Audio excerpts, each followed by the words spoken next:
It's like someone turned off a system at the solar. Hi guys, maghugas muna tayo ng kamay natin. Hello mga mahal. Good morning mga mahal. Welcome to my short vlog. Ngayon guys, gagawa tayo ng shake. Pero maghuhugas tayo ng kamay. Yan.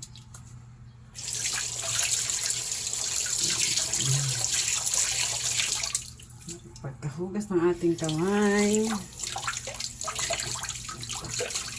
naamoy ko baka amoy hand soap pa. Pagkahugas ng ating kamay ay kunin natin ng ating mga pala guys ang ingredients natin for today. Ang ingredients natin guys, honey,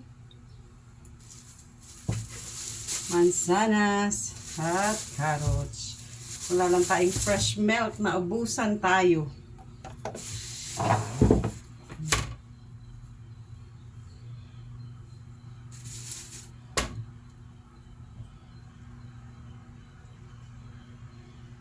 Yan guys, nabalatan ko na yung maliit lang, ganito lang yung carrots niya. Hihiwain ko naman. Ganito lang kaliliit guys yung carrots natin para madaling mag-grind kasi maliit lang yung ating shaker. Ito lang.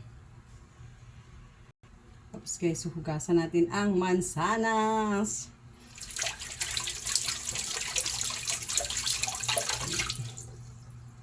Ito hugas natin. Hihiwain ko naman to.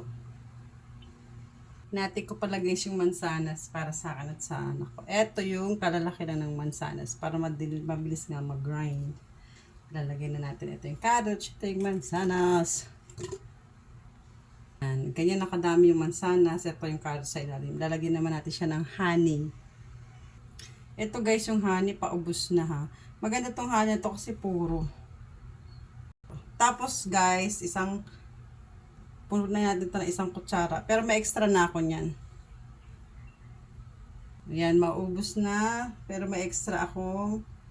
Ano nito, may bagong bili na ulit ako guys. Malaking bagay ito sa ating katawan guys. Subukan nyo. Napakasustansya. Ito lang guys yung aking machine na gagamitin. Napakaliit lang. Tapos, ito lang yung talim niya. Mga pang fruits lang talaga siya at saka vegetable. Pero sabi, pwede din daw ito sa yellow. Hindi ko naman natatry.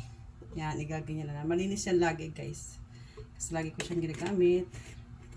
Yan muna pala natin ng kalahating tubig. Ganito lang guys yung tubig. Ayan. Kasi magjujuice pa yan. Sasarado na natin. Kailangan mahigpit. Tapos, grind na natin. Ito pa ganito ang lagay niya guys.